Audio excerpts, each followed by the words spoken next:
¿Sí se escucha? Ah, ok, vale. Gracias. Gracias. Un gusto estar con ustedes. Así es, sí, creo que sí estoy nervioso y pues siempre estaré nervioso, ¿no? Creo que eso no se va a quitar nunca. Entonces, hay que confrontarlo, así como estamos. Ah, es por la gracia del Señor que hoy podemos estar aquí compartiendo el mensaje y espero, hermanos, que sea de bendición para ustedes. Ah, meditaba en el Salmo. De hecho, este Salmo lo toqué con los niños. Todo mal, pero lo toqué con los niños. Este, y, y meditaba en la dicha que es esperar en el Señor y espero que sea de bendición para ustedes como lo es para mí. Entonces quiero invitarlos a que se pongan de pie, por favor, y abran su Biblia y vayan al Salmo 146, por favor.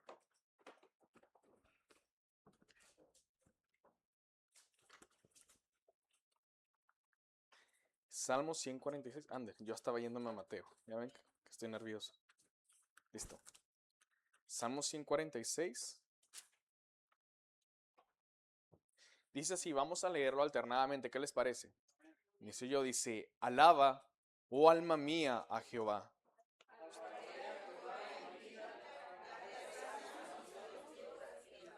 No confiéis en los príncipes, ni en hijo de hombre, porque no hay en él salvación.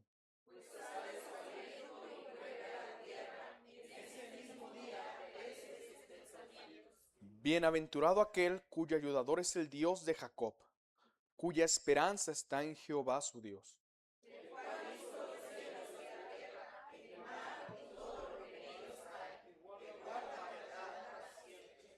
que hace justicia a los agraviados, que da pan a los hambrientos.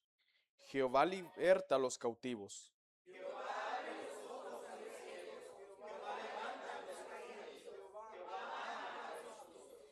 Jehová guarda a los extranjeros, al huérfano y a la viuda sostiene, y el camino de los impíos trastorna. Harás Jehová para siempre, tu Dios, oh Sión, de generación en generación. Aleluya. Vamos a orar. Amado Dios Padre, elevamos a ti nuestra oración porque necesitamos de ti, Señor. Reconocemos que necesitamos de ti. Reconocemos, Señor, que necesitamos tu presencia para esto, necesitamos tu presencia para todo, Señor, pero necesitamos que tu palabra sea expuesta con claridad. Dios, ayúdame a mí a expresar con claridad el mensaje que el Espíritu Santo inspiró aquí. Ayuda a la audiencia a comprender. Habla, oh Dios, por medio del Espíritu Santo a nuestros corazones. Señor, que podamos recordar que bueno es esperar en ti, que la esperanza que de ti proviene no avergüenza que es gloriosa. Ayúdanos, Señor, a recordar esto y a guardar esta dicha en nuestro corazón. Señor, perdona nuestros pecados. Si alguien no ha confesado, perdónalo, Señor.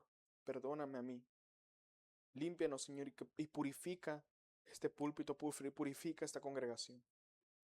Señor, clamamos a ti, pedimos esto, en el nombre glorioso de Cristo. Amén. ¿Pueden tomar asiento?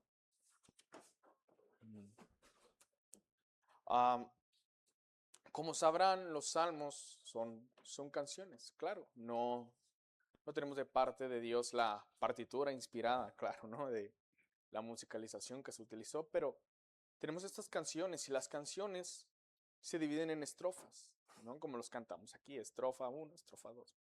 Y en los salmos encontraremos estas estructuras.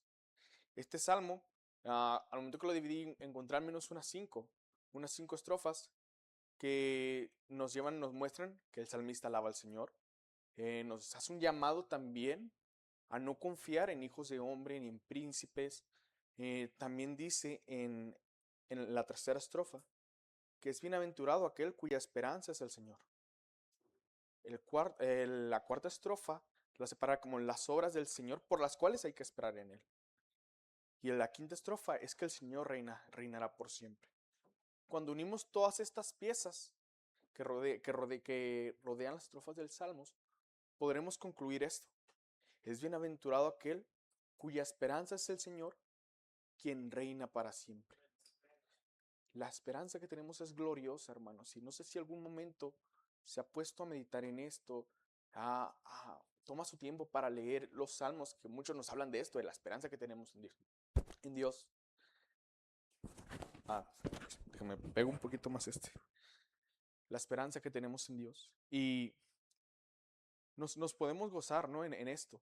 Notaremos que esto es por cambios de voces que efectúa el salmista desde inicia, alabaré, inicia en primera persona, luego para el versículo 3 les habla en plural, no confíen, a su audiencia le dicen no confíen, luego vuelve a la segunda persona en el singular, ¿no? Bienaventurado aquel cuyo ayudador es el Señor, etcétera. Y estos cambios de voces nos ayudan a, a encontrar esta separación en las estrofas y este énfasis. Quiero iniciar compartiéndoles algo cuando en base a este énfasis. El Salmo nos dice que es bienaventurado o doblemente dichoso aquel cuya esperanza es el Señor. Creo que a veces con este concepto de dicha, creo que ha sido en nuestro contexto muy distorsionado. Ayer veíamos en la reunión de varones, les voy a compartir un poquito, si no les contó a sus esposos, veíamos que a veces la dicha de las personas radica en cosas tan banales. Es decir, a veces radica en cuántas posesiones tienes, en cuánto ganas. Es decir, hay personas que tienen su dicha en eso. Es algo tan simple. Hay personas que tienen su dicha tal vez en otras cosas, en pecado es su dicha. Y son algo que ha sido redefinido por completo. Es para algunos sinónimo de éxito, de estabilidad económica, de reconocimiento a cualquier nivel, pero el reconocimiento es su dicha. Se, se nos ha enseñado que una persona dichosa es aquella que tiene todo bajo control, que alcanza sus metas o que vive sin problemas visibles. Pareciera que cuando pensamos en alguien dichoso, vemos a alguien perfecto, único, ¿no? Que casi se compara al Señor, ¿no? En lo perfecto que es, pero no se trata de esto, la dicha. La dicha no radica para nada en esto. Podemos tener logros y aún así sentir un vacío.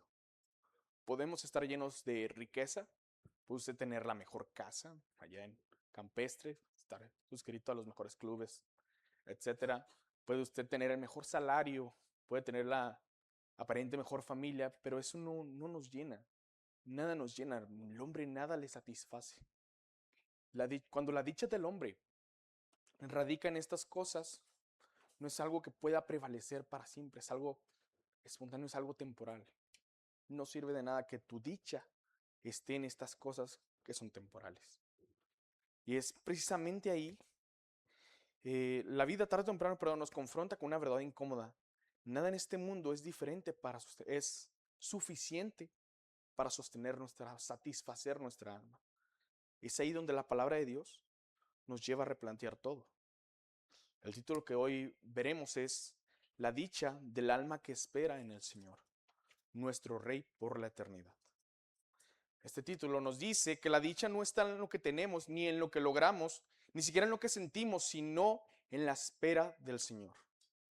Es decir, nada de lo que tú tienes está tu dicha, solo como lo veíamos en el centro de estas estrofas, bienaventurado, dichoso, aquel cuya esperanza es el Dios de Jacob. Es ahí donde la escritura nos empieza a confrontar. Nos dice, tu dicha audiencia, tu dicha aquí debe de estar. En la esperanza del Señor. Ahora, pensemos un momento en esto. Esperar no es algo natural para nosotros. Sobre todo los varones cuando lo platicamos, ¿no? Somos demasiado impacientes, sobre todo cuando no todo está marchando bien. Queremos respuestas rápidas, soluciones instantáneas, resultados visibles. Queremos todo esto, somos impacientes. Esperar nos incomoda, nos desespera, incluso nos frustra. Llegamos a estar hasta de mal humor porque no vemos lo que queremos. Pero la escritura constantemente nos llama a algo distinto. A esperar, pero no esperar en quedarme sentado aquí en la silla hasta que el pastor, hasta que mi hermano Abraham me resuelvan todo. No. A esperar, perdón, a esperar en el Señor. Eso es lo que la escritura nos llama, algo distinto, a esperar, no en cualquier cosa, sino en el Señor. Y es aquí donde creo que podremos hacernos una pregunta que guiará todo nuestro mensaje. ¿Por qué el alma que espera en el Señor es verdaderamente dichosa? Porque si somos honestos, muchas veces, aún como cristianos, nuestra esperanza no está puesta en Él. Me temo que así es la vida de muchos de nosotros. No sé si usted se siente identificado. No, quiero aclarar, no estoy tirando pedradas, no conozco a nadie aquí. Pero a veces nuestra esperanza no está puesta en Él. Nuestra esperanza está en cosas tan vanas, como le repetí, a veces en cuánto dinero tengo, cuánto gané, si recibí completa la semana. Nuestra esperanza está en estas cosas. No, la Escritura nos confronta ahí audiencia, ahí no debe de estar tu esperanza. Esto nos, cuando ponemos nuestra confianza en personas, en líderes o en nosotros mismos, en lo que yo puedo hacer, en mis fuerzas, en lo que yo lograré. Y cuando estas cosas fallan, nuestra alma se desmorona. Nuestra alma no puede con esto. Si hay una falla, la desesperanza es lo peor. Entonces esto no es algo nuevo. El salmo que estamos considerando fue escrito en un contexto donde el pueblo que había experimentado precisamente eso. Habían confiado en hombres, en reyes, en autoridades, y las consecuencias de la confianza en ellos fueron devastadoras. Corrupción, pecado, juicio, destrucción, exilio. ¿Estamos en el mismo canal? Cuando vemos nosotros en Jeremías, en Reyes, en Lamentaciones, las situaciones, porque, abro un paréntesis, porque olvidé decirles dónde estaba ubicado, es un salmo que está post-exilio babilónico. Ok, ya, cierro paréntesis, perdonen.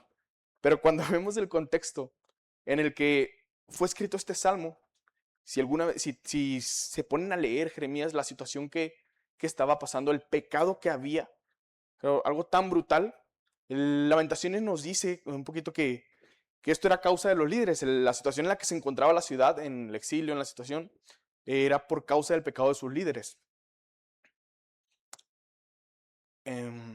Perdón.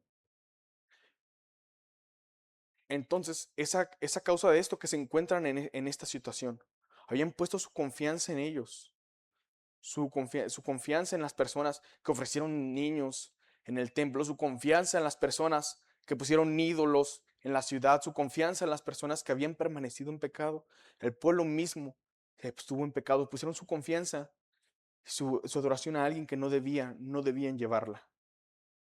Encontrándose en esta situación, la historia del pueblo de Judá nos muestra que poner la esperanza en el hombre siempre termina en un caos. Siempre. Pero el Salmo no se queda ahí. No se queda mostrándonos que cuando ponen la esperanza en el hombre se queda en un caos, hay destrucción segura, es una desilusión. No, no, no, no, no. El Salmo no se queda ahí. El salmista dirige su mirada y a la audiencia, y ahora la nuestra mirada, hacia una realidad mucho más firme, una realidad mucho más gloriosa, mucho más segura, como cantábamos. Segura mi esperanza está en la justicia de Jesús. La seguridad a la que el salmista dirige es al Señor mismo.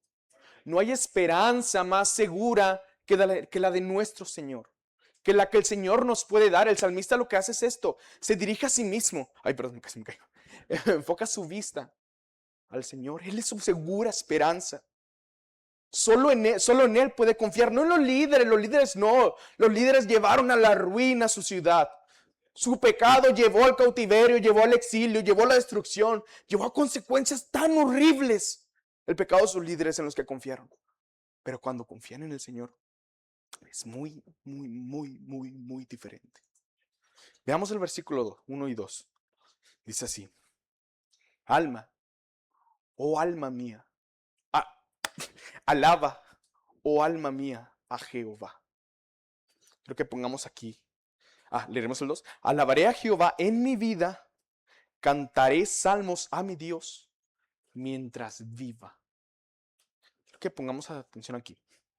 A veces el concepto de alabanza es algo que ya tenemos metido en la cabeza, ya tenemos un chip con esto, ya nos dicen alabanza y tú piensas en el grupo worship, en el grupo de cumbia, tú piensas en el grupo que tiene guitarra eléctrica, que tiene su batería, que tiene humo, que tiene luces espectaculares iluminando en el escenario. Eso piensas. O si eres más tradicionalista, se respeta, ¿no? Piensas en una orquesta, en unos bombos, en unas trompetas. Piensas en esto cuando escuchas alabanza. Tú ya no es no estás pensando en el concepto, ya tienes una idea predispuesta de esto.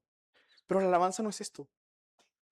Cuando analizamos y pensamos en esto, solo podemos darnos cuenta que estamos muy alejados de conocer la verdad sobre esto. No tenemos una idea en lo más mínimo de qué es la alabanza.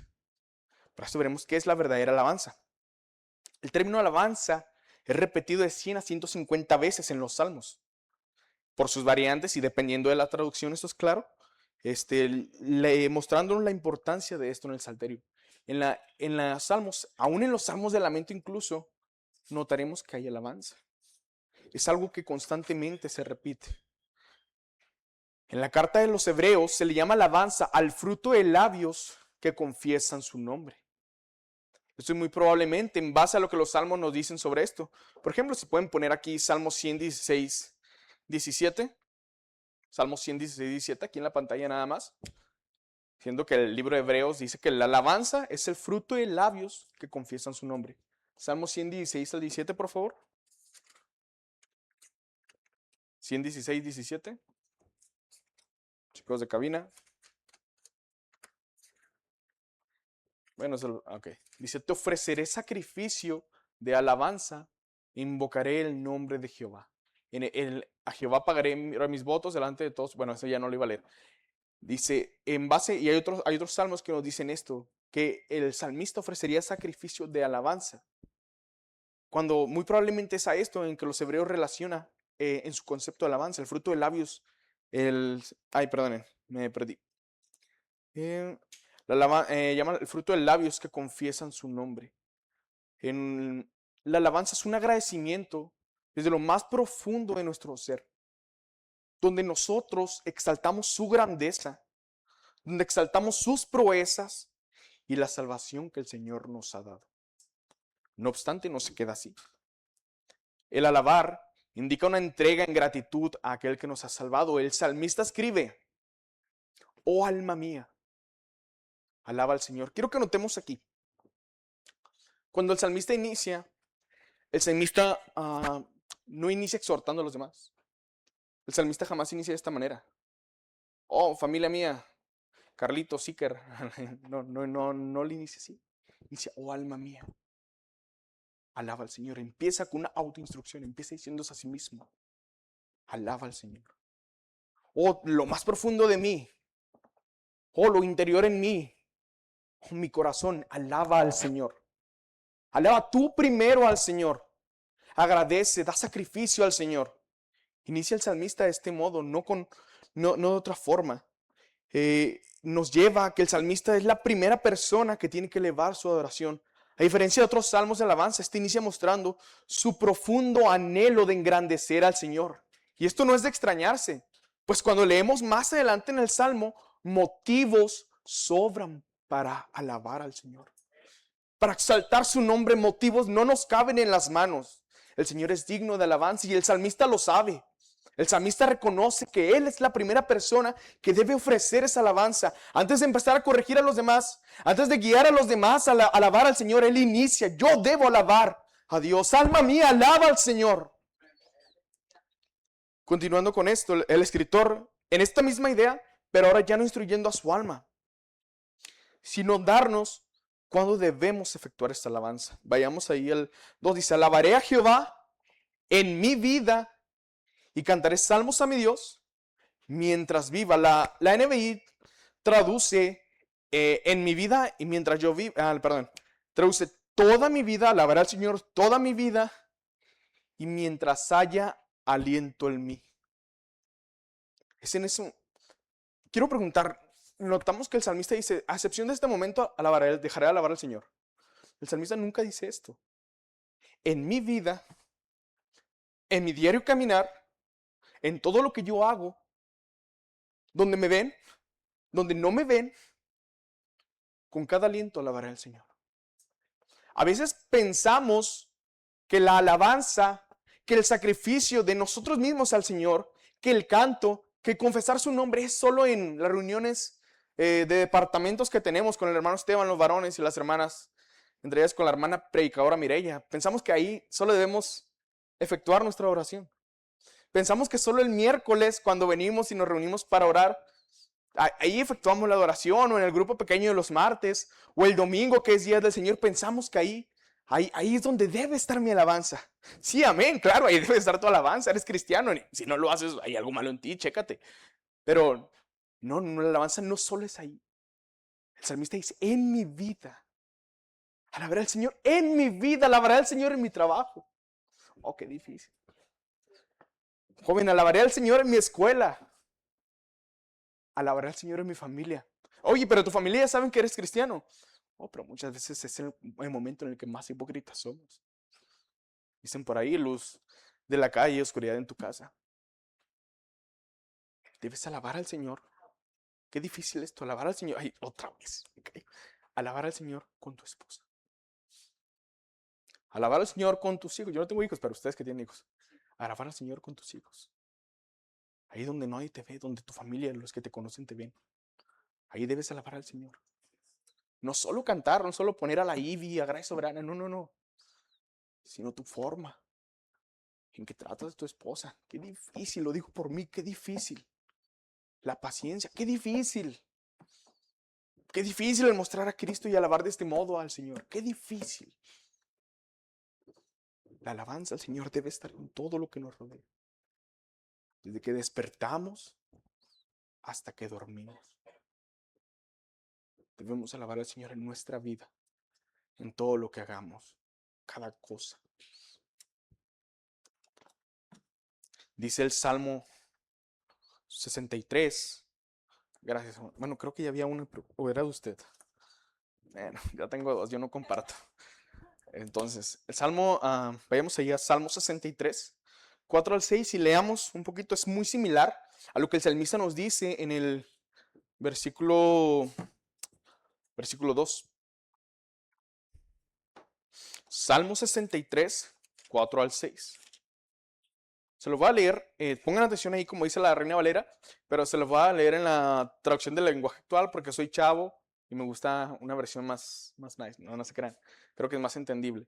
Dice así, mientras viva te alabaré, alzaré mis manos para alabarte. Era pende, no se crean, es bueno, no es malo, el Señor lo dice. Alzaré mis manos para alabarte, con mis labios te alabaré y daré gritos de alegría. Eso me dejará más satisfecho que la comida más deliciosa. Fíjense cómo dicen los salmistas, cómo ambos dicen esto, mientras viva. Mientras viva. Y aquí en el 63 dice, alabarte me va a hacer más dichoso que los aguachiles del hermano Lucero. Me va a hacer más dichoso que las enchiladas suizas de mi esposa. Díganle que los invite, los hace delicioso. Pero dicen, va a ser más delicioso. Que el manjar, que el buffet que te imagines va a ser más delicioso que eso. La alabanza al Señor. Mientras viva y mientras yo tenga aliento, tú cristiano, Iglesia Bíblica Bautista Guaviva, debemos alabar al Señor. En toda área de nuestra vida debemos alabar al Señor, porque es bueno. Y luego continuamos ya del versículo 3 al 7, a la primera parte del 7. Dice así, no confíes en los príncipes, ni en hijo de hombre, porque no hay en él salvación. Pues sale su aliento y vuelve a la tierra, y en ese mismo día perecen sus pensamientos. A lo mejor vamos leyendo y pensamos, ay, caray, pues esto, ¿qué tiene que ver aquí, no? Me dice que alabe y todo muy bonito, pero ya esto no lo entiendo. Vamos a verlo, vamos a ver cómo toma sentido esto. Luego, en ese mismo día perecen sus pensamientos. Bienaventurado aquel cuyo ayudador es el Dios de Jacob, cuya esperanza está en Jehová su Dios, el cual hizo los cielos y la tierra, el mar y todo lo que en ellos hay, que guarda verdad para siempre, que hace justicia a los agraviados y que da pan a los hambrientos.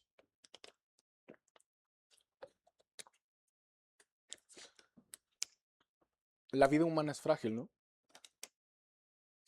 Inicia el salmista con esto, que a simple vista no entendemos. Nos dice, no confíen en hijos de hombre, no confíen en príncipes. Como vimos al principio, son los líderes los que llevaron a la ruina a Judá. Son los líderes lo que hicieron, los que llevaron a la destrucción. Y dice, no confíen en los príncipes. No confíen en los hijos del hombre. Porque no hay en ellos salvación. En ese mismo día perecen, mueren. Y sus pensamientos con ellos. Las autoridades judías, como vimos en las Lamentaciones 4:13, llevaron a su nación al cautiverio. No lo voy a leer para que no alargarme mucho, pero nos dice esto. Las consecuencias de ese pecado fueron tan brutales cual juicio nunca había sido ejercido en ninguna otra nación. Lamentaciones 2:20 nos dice eso. Le dice él, Jeremías, quien tradicionalmente lo escribe, ¿a quién más has hecho esto? ¿A quién más lo has hecho? Y este juicio tan horrible que sufrió a causa de sus líderes, nos muestra cómo Judá sufrió angustia, amargura, se lamentó intensamente, padeció hambruna, profunda sed. Las madres comieron a sus hijos a causa de esto. Ninguno de los que quedaron en la ciudad sobrevivió. Sus consecuencias fueron indiscutiblemente terribles. Claro, no estamos en Lamentaciones, pero les digo esto para que entendamos un poquito.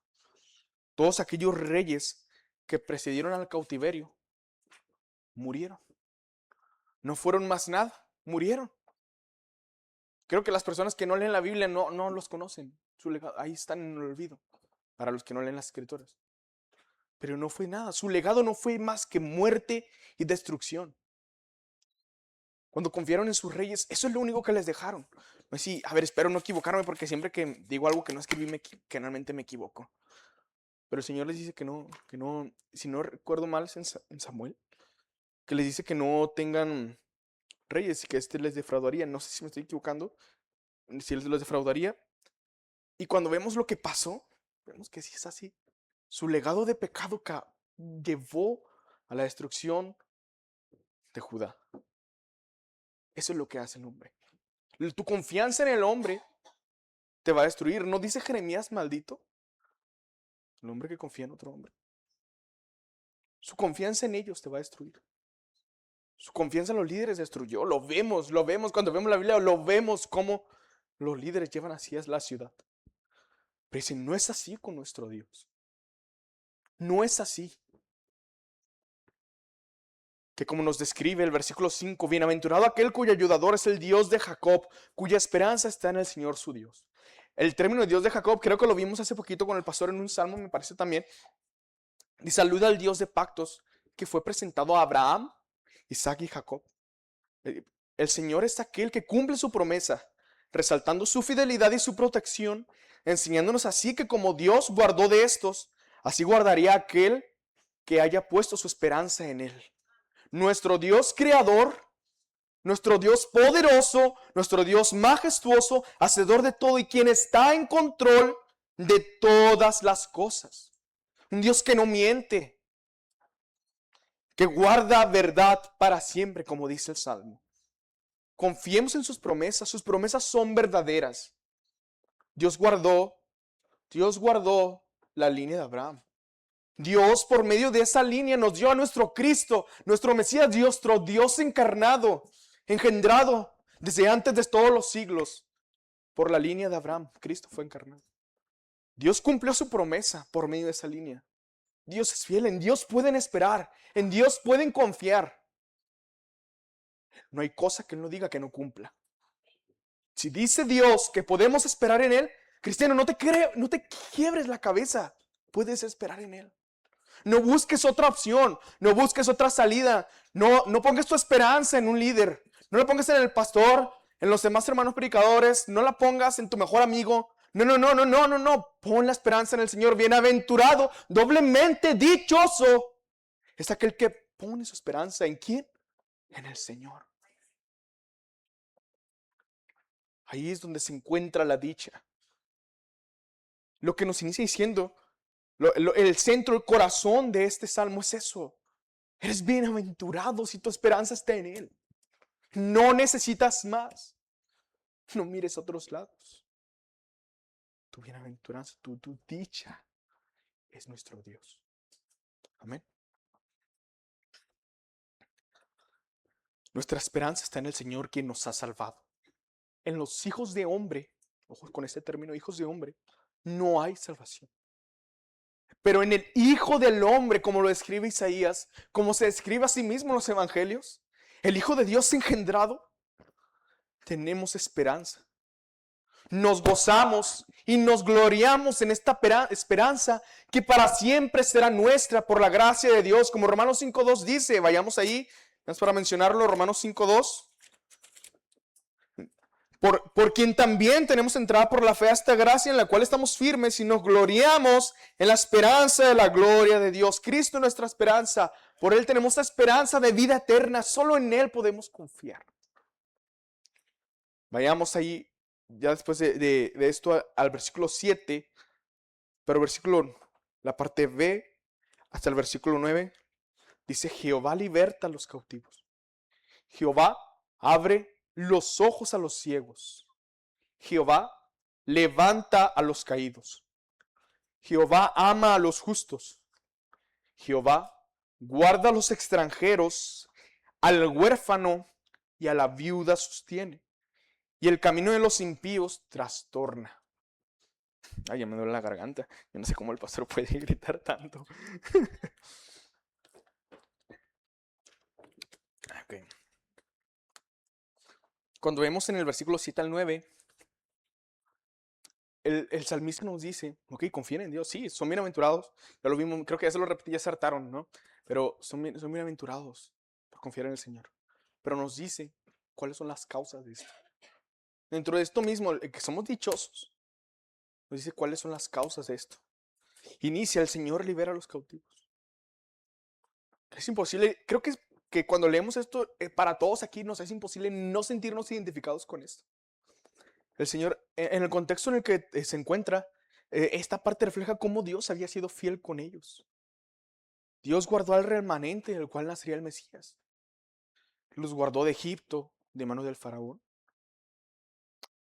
como de los babilonios y de los persas, usando incluso a sus enemigos para que estos estén ahora de vuelta a Jerusalén, como podremos leer en el libro de Esdras y Nehemías, tal como se les fue profetizado en Jeremías 30 y 31.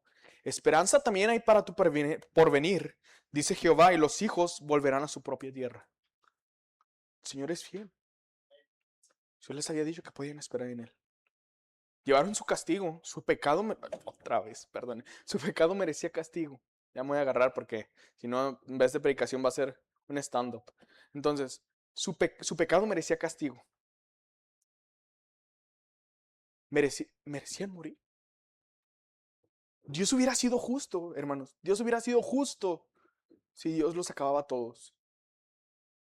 Dios hubiera sido justo. No te asustes. No es malo Dios por ejercer su justicia. Hubiera sido justo que los acabara, pero Dios, como vemos en Efesios, que es rico en misericordia, Dios los guardó. Guardó un remanente, sí, los que se quedaron en la ciudad y los que fueron a Egipto no sobrevivieron. Pero los que fueron en cautiverio de Babilonia fueron resguardados por la bondad del Señor. Cuán bueno es el Señor, que aunque merecían destrucción, los guardó, preservó la línea de la que nuestro Mesías vendría. El Señor es bueno. Luego continuamos. Dice: el Señor abre los ojos a los ciegos.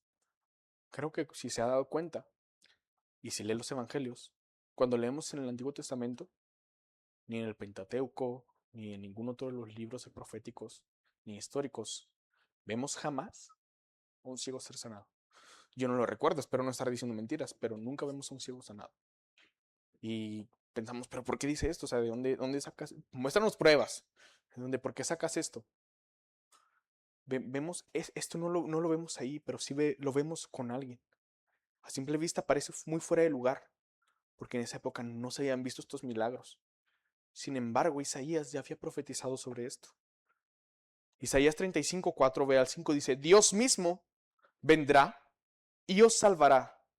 Entonces los ojos de los ciegos serán abiertos y los oídos de los sordos se abrirán. Esta declaración no puede sino solo apuntar a Cristo, quien es el único en hacer esto. Ahora, este no es el enfoque del Salmo, ¿ok? No se vayan a perder. Pero apunta a Cristo. Vemos cómo nuestra esperanza puede estar en Él. Solo puede estar en el Señor quien sana a los ciegos. Y cuando vemos en la Escritura, ¿quién es ese Señor que sana a los ciegos? Solo Cristo. Vamos allí a Juan 9, 32 al 33. Juan 9, 32 a 33.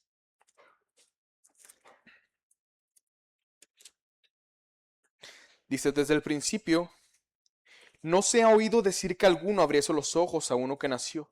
Si éste no viniera de Dios, nada pudiera hacer. Vemos como Cristo es el único que hizo esto. Señales que nadie más hizo. Solo lo hizo nuestro Señor.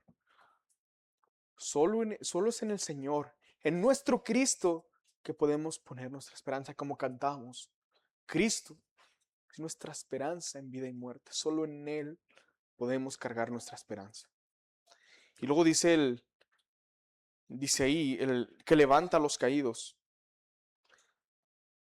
Quiero que leamos Proverbios 24, 16. Bueno, se los voy a leer, no vayan hacia allá porque no quiero que sufran tanto en el esgrima, ¿no? Que le estoy haciendo hacer. Proverbios 24, 16. Dice, porque 7 veces cae el justo y vuelve a levantarse, mas los impíos caerán en el mal. Hasta ahí vamos a dejarlo. Es bueno esperar en el Señor. Sí, porque Él nos libera a los cautivos. Nos liberó al pueblo de Israel. Nos liberó a nosotros de nuestro pecado. Abre los ojos a los ciegos. Nos hizo ver nuestra maldad, el Espíritu de Dios. Nos hizo ver a Cristo y arrepentirnos. Y no solo esto, dice, levanta a los caídos. El Señor levanta a los que han caído y los restituye. 7 veces cae el justo y vuelve a levantarse. Juan dice, si hermanos, si alguno hubiera pecado, abogado tenemos para con el Señor. Gálatas 6, si alguno no hubiera pecado, ustedes que son espirituales, restáurenle. Parafraseando. Pero cuán bueno es esperar en el Señor. Cuán bueno es esperar en el Señor, no solo porque libera a los cautivos, da vista a los ciegos, pero también levanta a los caídos. El Señor también restituye.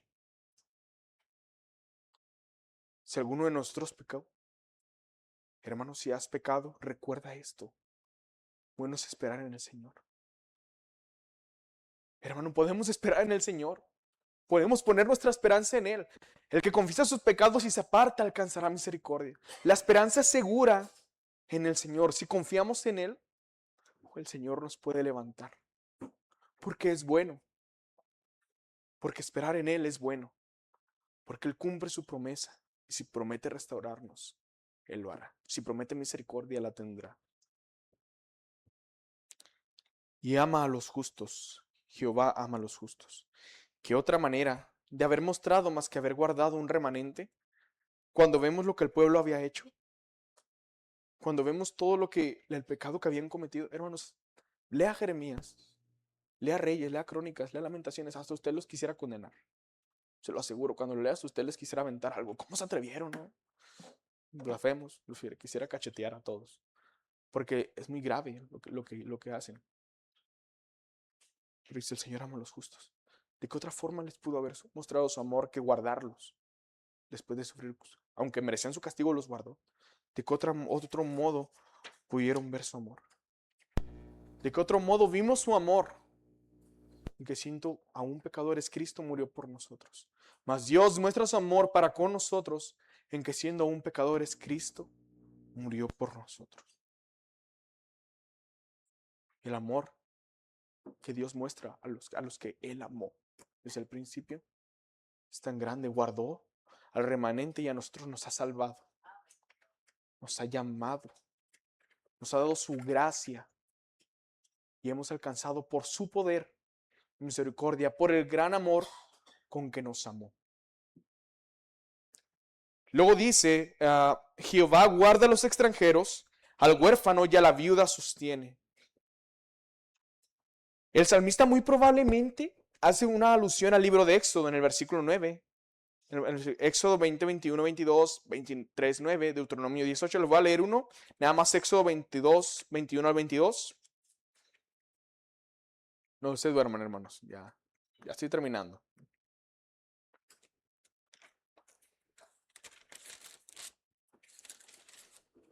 Éxodo 22, 21 al 22, dice. Y el extranjero no engañarás, ni angustiarás, porque extranjeros fuisteis vosotros en la tierra de Egipto. A ninguna viuda ni huérfano afligiréis. Porque si tú llegas a afligirles, si ellos clamaren a mí, ciertamente oiré yo su clamor. El Señor le recuerda una cosa. Le recuerda una cosa. Él guarda a los extranjeros. Creo que ya lo repetimos mucho, ¿no? ¿A quién guardó Él? Al remanente. Ellos fueron extranjeros, hermanos, en Babilonia. Fueron extranjeros en Egipto. Y el Señor los guardó. Ya lo repetimos, no voy a redundar mucho en esto porque ya lo repetí muchas veces. Ya es van a decir que es la muletilla que traigo. El Señor los guardó, el Señor los guardó. Pero el Señor cuidó de su remanente. El Señor guarda a los extranjeros. El Señor nos guarda a nosotros también. Y se trastorna el camino de los impíos cuando estos sufren las consecuencias de su abandono al Señor. En el libro de Lamentaciones, constantemente el profeta o el pueblo piden que el Señor haga justicia a sus enemigos por causa del mal y humillaciones que les habían hecho. Justicia que les habían hecho. Justicia de Dios. Dios ejecutaría su justicia con la caída del imperio babilónico. Si usted recuerda, es en Daniel que le dice Daniel a Nabucodonosor que su reino caería. El Señor mostró su justicia. El Señor no dejó ni el pecado de los judíos, no lo dejó impune, como no dejó el de Babilonia impune. El Señor muestra su justicia. El Señor trastorna el camino de los impíos. Asimismo, vayamos al versículo 10 para terminar, y dice así: reinará Jehová para siempre, tu Dios, oh Sión, de generación en generación. Hermanos, el Señor, Cristo, es Rey y reinará para siempre. El Salmo nos dice esto con un propósito: que sepamos que como Él es Rey para siempre, eternamente, no temporal, eternamente, no solo mientras estamos aquí, nuestra esperanza está segura en Él. Segura está mi esperanza en la justicia del Señor. Dichoso el que en Él confía. Cristo reinará para siempre. La esperanza que de Él proviene no avergüenza, enorgullece, porque confiamos en que es real. Confiamos en que volverá y seremos para siempre guardados en Él. Él no muere como los hijos de los hombres. Él no se queda en la tumba. Sus pensamientos son para siempre. Él es para siempre. Él resucitó. Él se levantó de entre los muertos. Él no vuelve a tierra. Él resucitó. Él ascendió y reina por toda la eternidad. Hermanos, confiemos en Cristo. Nuestro Rey vive, amén. Nuestro Rey vive, nuestra esperanza segura, cristiano. Cristiano que te encuentras decaído. Cristiano que te lamentas ahora. Confía en Dios, espera en Dios, espera en Cristo. Espera en su justicia, espera en su bondad y en su misericordia.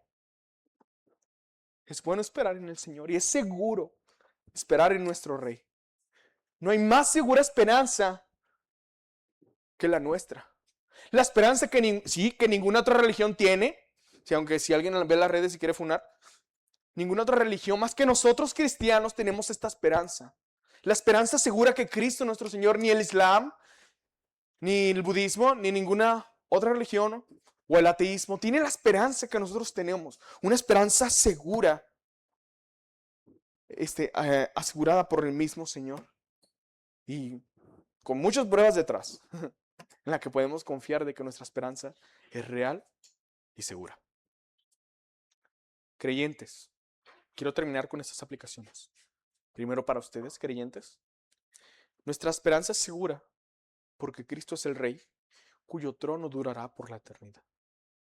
Somos su pueblo, nos escogió, nos redimió, nos justificó y somos resucitados juntamente con Él, verdaderamente podemos esperar en Cristo. Su promesa es verdad. La esperanza que confiamos el día que nos arrepentimos, podemos confiar el día de hoy, podremos confiar el día de mañana y el día en que muramos.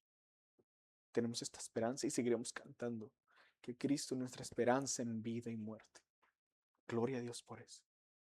Y tú, invitado, tú, persona no creyente, tú que no te has arrepentido, tú que no has confesado el nombre del Señor, que no has confesado tu maldad, Cristo es la única esperanza que tienes. Nada más te puede dar la esperanza que nuestro Señor. Nadie más. Solo en Él hay salvación. Como dice la Biblia, no hay otro nombre dado a los hombres en que podamos ser salvados. La dicha que solo el creyente goza en Cristo puede ser tuya si hoy te arrepientes. Esa dicha inigualable que guarda a sus santos, en la que sus santos confían, puede ser tuya si arrepentido clamas a Él hoy. Si hoy clamas a Él. Muchas gracias, hermanos. Que Dios les bendiga. Es un placer estar con ustedes.